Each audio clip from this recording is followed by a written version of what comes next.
This is Michael Williams, the founder of the Start Speaking Training Center. Welcome back.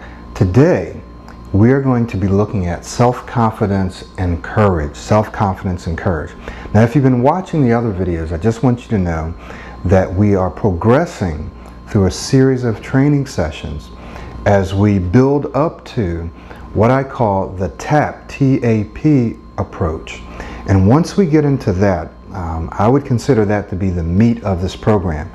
And the things that we're talking about now in terms of the self-confidence, self-concept, self-esteem, those are all foundations, and those are all very important. Things that I didn't really deal with as completely as I could have in the DAM strategy. So we're looking at those things here because they're very important in helping us move from where we are now to where we want to be in the future. So today we're going to be looking at self-confidence and courage, and as we move through the progression of trainings that are foundational, in which we're almost done, we'll be looking at the TAP approach. And in the TAP approach, we're going to look at the fact that you are transforming. You're transforming. You're in a transformational process. What does that mean? What does that look like? How do you do it? How does that impact how you speak? Okay? And then the A stands for actualizing or actualization. Now, I know these are big words, but I break them down for you and share with you exactly what they mean. So we talk about actualizing or actualization. We're talking about the internal process. You know, this work that we're doing is internal. In fact, the majority of the work that you do on your life and anything that you change in, any major improvement that you make in your life, the majority of it, I would say more than 80% of it, is internal. That is, changes that need to be made in your attitudes, in your thoughts, in your beliefs, in your emotions, and so forth. And then the P stands for patterning or patternization. Now, that's a word that I made up. I haven't really seen it on the web, and if I did see it, or if you do see it, it's not really used much. I don't think you'll find it in the dictionary. It's patterning or modeling, you could use that word. And that is where you actually find someone that you can model yourself after, that you can pattern yourself after. It's also a matter of picking something and practicing it over and over. That's picking a subject or topic, creating a presentation and practicing that, or reciting it over and over and over again. It's rehearsing it over and over and over again.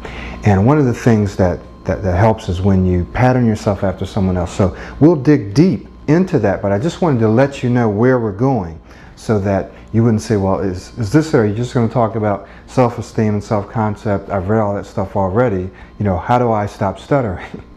So I'm just sharing that with you. So let's look at today's lesson, which is about self-confidence and courage. Now, self-confidence, let's break that word down a little bit. Let's remove the self and look at confidence.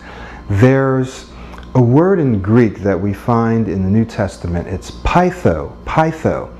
And this word has to do with trust and belief and confidence. Trust, belief, and confidence.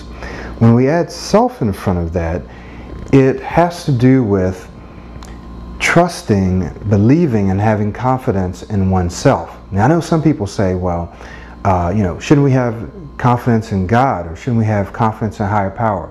Well, none of us are completely autonomous. That means none of us can completely survive and do everything on our own. We all need some help, some assistance. We're all here by the grace of God. We all breathe by the grace of God. And so, in everything that we do, everything that we have, we must understand that we didn't get it all or do it all completely by ourselves. Now, in saying that, there is something that you and I have been given that allows us to have a certain degree of confidence and trust and belief in ourselves. That is, you and I must believe that we can do something before we actually do it. We must. Now, there are times when we might not think we can do something, but we do it anyway.